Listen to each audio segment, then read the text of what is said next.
1998 को मोतिहारी वाले देवेंद्र दुबे की जब हत्या होती है तो उसके बाद उनके भांजे मंटू तिवारी ऐलान करते हैं कि खून का बदला खून से होगा। और इस ऐलान के साथ ही इधर मुजफ्फरपुर में बृजबिहारी प्रसाद के होश उड़ जाते हैं। नमस्कार, मैं हूं प्रियदर्शन और आप देख रहे हैं न्यूज फॉर नेशन। और बृजबिहारी प्रसाद की हत्या क्यों हुई थी, इसके पीछे के क्या क्या कारण थे और इसमें मोतिहारी, मुजफ्फरपुर और मोकामा का M3 प्लान क्या था, इन कड़ियों की अगर हम तीसरे पार्ट की बात करें तो आज हम आपको मुजफ्फरपुर लिए चलते हैं, जिस मुजफ्फरपुर का बृजबिहारी प्रसाद हुआ करते थे। दरअसल मुजफ्फरपुर में माना जाता था कि वहाँ पे भूमिहारों का वर्चस्व है और इसी भूमिहारों के वर्चस्व के बीच में बृजबिहारी प्रसाद नाम के शख्स का उदय हुआ था। दरअसल अगर बात 1980 के दशक की हम करें तो मुजफ्फरपुर में तब भूमिहार वर्सेज भूमिहार की जंग शुरू हो गई थी। एक तरफ पुराने मुंगेर और बेगूसराय मोकामा से अंचल से आए भूमिहारों का समूह था,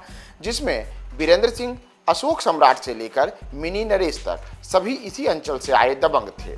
दूसरी तरफ तिरहुत अंचल से भूमिहार थे, जिनका प्रतिनिधित्व रघुनाथ पांडे, छोटन शुक्ला, भुटकुन शुक्ला जैसे दबंग कर रहे थे। तो भूमिहारों की इसी आपसी लड़ाई का सबसे बड़ा फायदा उठाया बृजबिहारी प्रसाद ने। दरअसल बृजबिहारी प्रसाद भी कैंपस की ही पैदाइश थे, लेकिन बृजबिहारी प्रसाद लंगट सिंह कॉलेज और बिहार यूनिवर्सिटी कैंपस के नहीं थे, बल्कि बृजबिहारी प्रसाद तो Muzaffarpur engineering and technology college campus में अपने आप को उभारे थे और वहीं से उन्होंने भूमिहारों के खिलाफ दलितों, पिछड़ों, बनियों को एकजुट करने में बड़ी अहम भूमिका निभाई थी।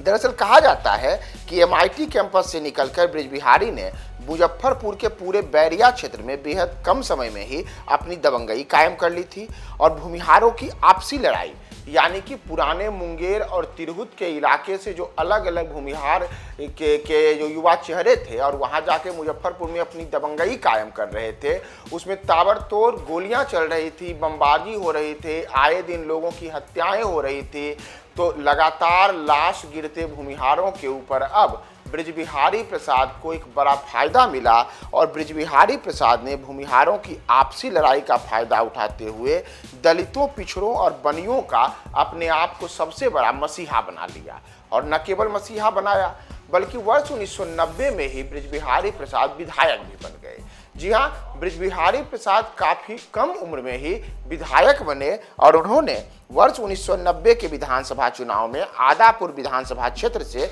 चुनाव जीत लिया। इतना ही नहीं, वर्ष 1990 में ही लालू प्रसाद यादव भी मुख्यमंत्री बने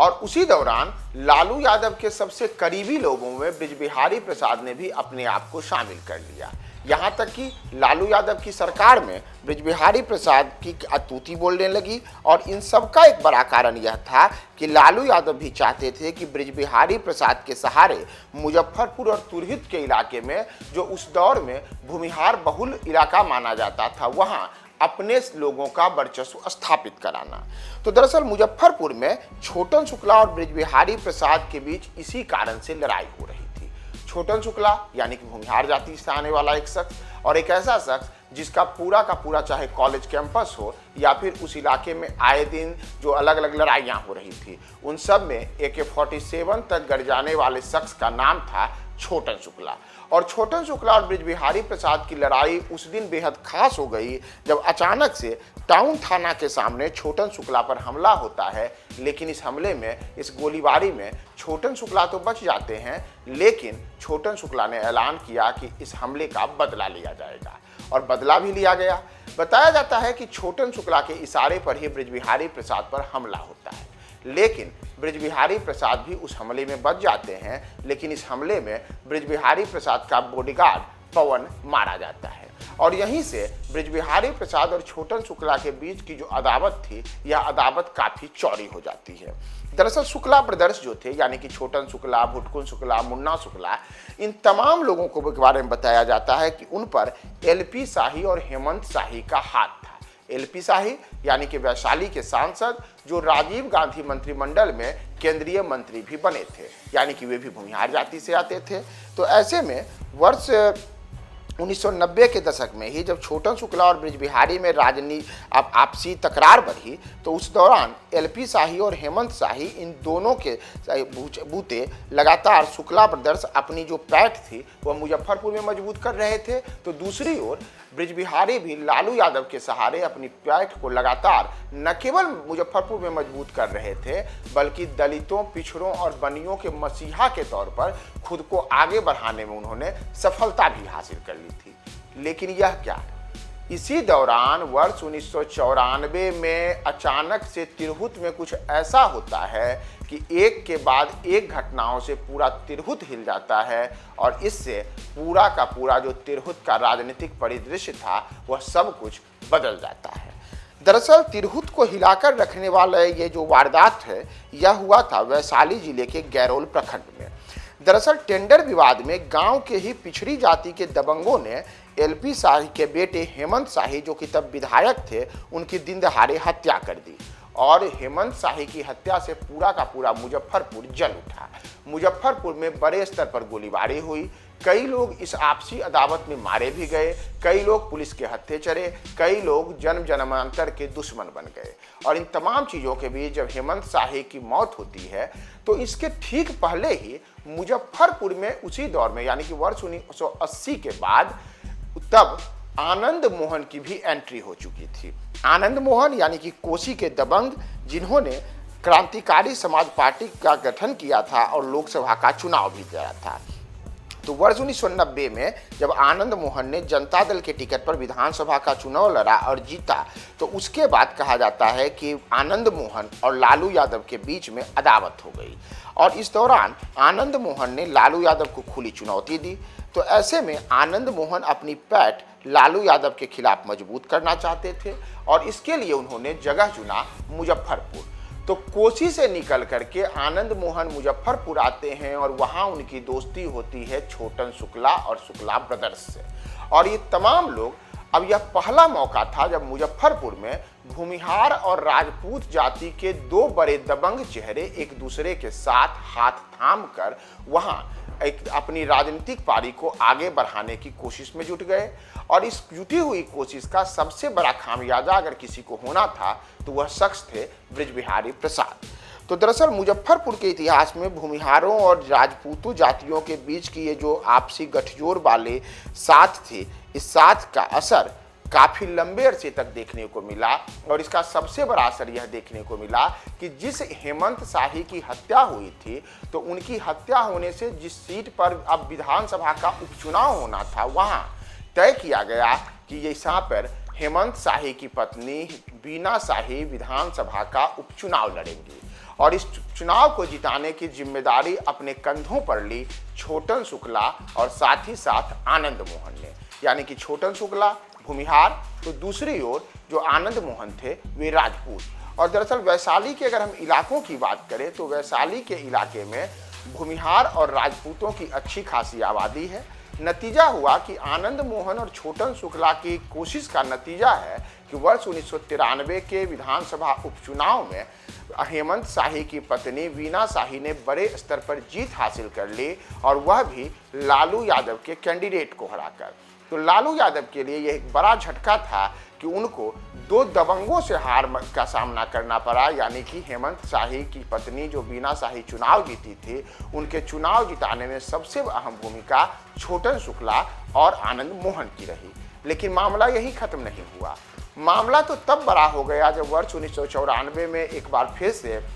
वैशाली संसदीय सीट पर उपचुनाव होता है और इस उपचुनाव में आनंद मोहन की पत्नी लवली आनंद लोकसभा का चुनाव लड़ती हैं और लवली आनंद को लोकसभा चुनाव जिताने के लिए छोटन शुक्ला ने कसम खाई और वे माथा पर कहते हैं मुरेठा बांध करके उतर गए चुनाव मैदान में कि कैसे लवली आनंद की जीत सुनिश्चित की जाए। गांव-गांव घूम करके छोटन शुक्ला ने लवली आनंद के लिए वोट बनाया और खास करके राजपूतों और भूमिहारों के बीच की इस दोस्ती का नतीजा निकला कि लालू यादव जो बिहार के मुख्यमंत्री थे, उनकी तमाम कोशिशों के बाद भी वैशाली के संसदीय उपचुनाव में उनके उम्मीदवार की हार होती है और लवली आनंद यहां से चुनाव जीत जाती है। यह लालू यादव के लिए सबसे बड़ा झटका था। सबसे बड़ा झटका उस बृजबिहारी प्रसाद के लिए भी था जो लगातार तिरहुत क्षेत्र में अपनी पैठ मजबूत करना चाहते थे। तो इन तमाम कोशिशों के बीच एक दिन अचानक से एक बड़ा मामला और सामने आता है। दरअसल ये मामला यह होता है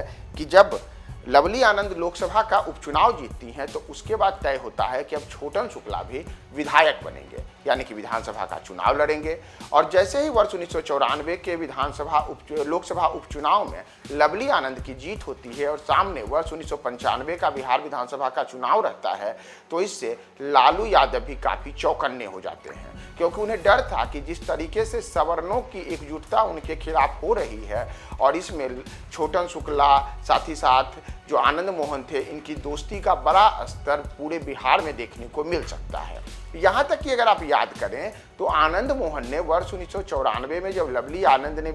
लोकसभा का चुनाव जीता था तो उसके बाद उन्होंने यह भी ऐलान किया था कि 6 महीने इंतजार कीजिए, मैं बिहार का मुख्यमंत्री बनूंगा और बिहार का मुख्यमंत्री मैं लालू यादव को हटाकर बनूंगा। तो आनंद मोहन के इस खुले ऐलान से लालू यादव काफ़ी चिंतित बताए गए और उसके बाद वह हुआ जिसकी किसी ने कल्पना नहीं की थी। छोटन शुक्ला को केसरिया विधानसभा क्षेत्र से उम्मीदवार बनाए जाने का ऐलान किया गया और उनकी जीत सुनिश्चित करने के लिए एक और तो जहां छोटन शुक्ला खुद अपनी पूरी जोर शोर के साथ चुनाव प्रचार में उतर गए, तो दूसरी ओर उनकी जीत सुनिश्चित करने के लिए आनंद मोहन भी केसरिया में लगातार पसीना बहाते दिखे। तो पश्चिम चंपारण के केसरिया विधानसभा क्षेत्र में अपनी जीत सुनिश्चित करने के लिए छोटन शुक्ला लगातार चुनाव प्रचार में भी उतर गए, बैठकें करने लगे और अपने समर्थकों के साथ मिलने जुलने लगे। लेकिन इससे चिंतित थे लालू यादव, बृजबिहारी प्रसाद। कहा जाता है कि छोटन शुक्ला को सबक सिखाने के लिए बृजबिहारी प्रसाद ने एक बड़ी साजिश रची और साजिश यह थी कि छोटन शुक्ला को खत्म कर देना है। दरअसल छोटन शुक्ला केसरिया से जब एक दिन विधानसभा उपचुनाव को लेकर के अपने प्रचार करके वापस लौट रहे थे तो वह तारीख थी 4 दिसंबर 1994 और 4 दिसंबर 1994 को वह हुआ जिसकी किसी ने कल्पना नहीं की थी। छोटन शुक्ला जब केसरिया से वापस मुजफ्फरपुर आ रहे थे और बृजबिहारी गली के सामने से अपने बॉडीगार्ड से घिरे हुए छोटन शुक्ला का काफिला गुजर रहा था, तब अचानक से दर्जनों AK-47 से लैस लोगों ने ताबड़तोड़ छोटन शुक्ला पर फायरिंग कर दी। नतीजा वह हुआ जिसकी किसी ने कल्पना नहीं की थी, यानी कि छोटन शुक्ला वहीं ढेर हो गए। छोटन शुक्ला को सैकड़ों गोलियां मारी गई। छोटन शुक्ला के साथ साथ उनके आधा दर्जन बॉडीगार्ड्स भी वहीं ढेर हो चुके थे और इससे स्थिति हुई कि यह सबसे बड़ा झटका था मुजफ्फरपुर के लिए, भूमिहारों के लिए। यह देखने को भी मिला कि उस शाम यानी कि 4 दिसंबर की उस सर्द शाम में पूरा का पूरा मुजफ्फरपुर का माहौल गर्म हो गया और एक ओर जहां भूमिहारों की बस्तियों में कई घरों में चूल्हे नहीं जले, तो दूसरी ओर कहा जाता है कि बृजबिहारी प्रसाद के समर्थकों ने अपने मोहल्ले में जमकर आतिशबाजी की, पटाखे चलाए, गोलियां चलाई और यह सब उस खुशी में किया गया था क्योंकि बृजबिहारी प्रसाद के सबसे बड़े दुश्मन छोटन शुक्ला ढेर हो चुके थे। वह छोटन शुक्ला जो केसरिया विधानसभा क्षेत्र से विधायक बनने की तैयारी में थे और जैसे ही ये बात छोटन शुक्ला की मौत की घटना पूरे मुजफ्फरपुर में फैली, हर कोई अचंभित हो गया और अचंभित तो भुटकुन शुक्ला भी हुए, यानी कि छोटन शुक्ला के छोटे भाई। और वहीं से छोटन शुक्ला के छोटे भाई भुटकुन शुक्ला ने ऐलान किया कि खून का बदला खून से लिया जाएगा, यानी कि छोटन शुक्ला की मौत से कुछ ऐसा नहीं होगा कि अब सब कुछ खत्म हुआ है, बल्कि जिस बृजबिहारी प्रसाद की इसमें साजिश रचने की बात सामने आ रही है, उस बृजबिहारी प्रसाद को सबक सिखाया जाएगा और हम छोटन शुक्ला की मौत का बदला खून के बदले खून से लेंगे। लेकिन यह क्या, छोटन शुक्ला की मौत के महज 12 से 16 घंटे के बाद एक ऐसी घटना होती है जिसने पूरे देश को हिलाकर रख दिया। जी हाँ, तारीख 5 दिसंबर 1994। दरअसल 5 दिसंबर 1994 को छोटन शुक्ला की शव यात्रा निकली और मुजफ्फरपुर से जब उनकी शव यात्रा निकली तो उनके गांव ले जाने के क्रम में कहा जाता है कि उस शव यात्रा में 20,000 से ज़्यादा लोग शामिल थे। जब तक सूरज चांद रहेगा, छोटन तेरा नाम रहेगा, छोटन शुक्ला का बदला जरूर लेंगे, जरूर लेंगे, खून के बदले खून होगा, तमाम ऐसे नारे उस शव यात्रा में लगाने की बातें सामने आई और इन तमाम चीज़ों के बीच हजारों लोगों की भीड़ से घिरी हुई वह शव यात्रा जब छोटन शुक्ला के पैतृक गांव की ओर बढ़ रही थी, तभी उसी दौरान एक एम्बेसडर कार आती है और यह एम्बेसडर कार लाल बत्ती लगी रहती है। इस एम्बेसडर कार में गोपालगंज के जिलाधिकारी यानी कि डीएम जी कृष्णैया सवार होते हैं और जी कृष्णैया की गाड़ी का ड्राइवर लगातार हूटर बजाते हुए भीड़ को तितर बितर करने के लिए लगातार जोर जोर से चिल्लाते हुए अपनी गाड़ी को आगे बढ़ाता है। लेकिन इससे जो भीड़ है वह भीड़ आक्रोशित हो जाती है। कहा जाता है कि भीड़ ने पल झपकते ही जैसे ही देखा कि ये कोई सरकारी गाड़ी है, इस पे लाल बत्ती लगी है, कोई अधिकारी बैठा है और इन सब से गुस्सा यहाँ तक था कि छोटन शुक्ला की हत्या के पीछे ब्रिज बिहारी जैसे लोगों का हाथ है, यानी कि सरकार की सहमति रही थी। तो इससे भीड़ काफ़ी आक्रोशित हो गई और भीड़ ने फिर छोटन शुक्ला की उस शव यात्रा में वह कांड कर दिया जो सबको हैरान कर गया। दरअसल डीएम जी कृष्णैया जिस कार में बैठे थे उस कार पर भीड़ ने हमला कर दिया और भीड़ के हमले के बीच ही किसी ने छोटन शुक्ला की शव यात्रा में जो लोग शामिल थे उन्हीं में से किसी शख्स ने पिस्टल निकाल करके जी कृष्णैया के सिर में गोली मार दी। यानी कि गोपालगंज के डीएम जी कृष्णैया वहीं ढेर हो गए और उनके ढेर होते के साथ ही पूरे देश में यह खबर फैल गई कि देश के एक जिलाधिकारी भी अब बिहार में सुरक्षित नहीं है और जी कृष्णैया की हत्या का मामला पटना से लेकर के दिल्ली तक ही नहीं बल्कि पूरे देश में आग लगा गया कि यह कौन शख्स है जो इतना ताकतवर है कि एक जिलाधिकारी को भी अपने सामने कुछ नहीं समझता है। और जिलाधिकारी जी कृष्णैया की मौत के बाद कई किस्म के आरोप लगे, जिन आरोपों में एक आरोप यह भी लगा कि उनकी हत्या के पीछे आनंद मोहन, भुटकुन शुक्ला, मुन्ना शुक्ला, लवली आनंद जैसे लोग थे और इन सब को नामजद भी बनाया गया। तो इस घटना ने पूरे देश को हिला कर रख दिया। छोटन शुक्ला की जिस हत्या की चर्चा अभी तक केवल बिहार में हो रही थी, जी कृष्णैया की हत्या होने के साथ ही यह मामला पूरे देश में सुर्खियां बटोर लिया और देश के अखबारों के पहले पन्ने पे ये खबर आई जिसमें लिखा गया कि बिहार में जिलाधिकारी भी लालू राज में सुरक्षित नहीं है और गैंगस्टर छोटन शुक्ला के लोगों ने हत्या कर दी है किसकी? जी कृष्णैया जिलाधिकारी की। तो इस घटना ने पूरे देश में आग लगा दी। फिर क्या था? कहा जाता है कि लालू यादव को तो प्रधानमंत्री तक का फोन आया कि क्या कर रहे हैं आप अपने राज्य में, क्या ऐसे ही राज्य का शासन चलेगा, क्या ऐसे ही अब राज्य में आपके यहाँ जिलाधिकारी और एसपी जैसे लोग भी सुरक्षित नहीं बचेंगे। और इन तमाम मामलों के बीच आनंद मोहन को इस मामले में सजा भी मिलती है। बाद में इसका एक अलग चैप्टर आया जिसमें आनंद मोहन करीब 16 साल जेल में रह करके बाहर आए हैं पिछले साल ही। लेकिन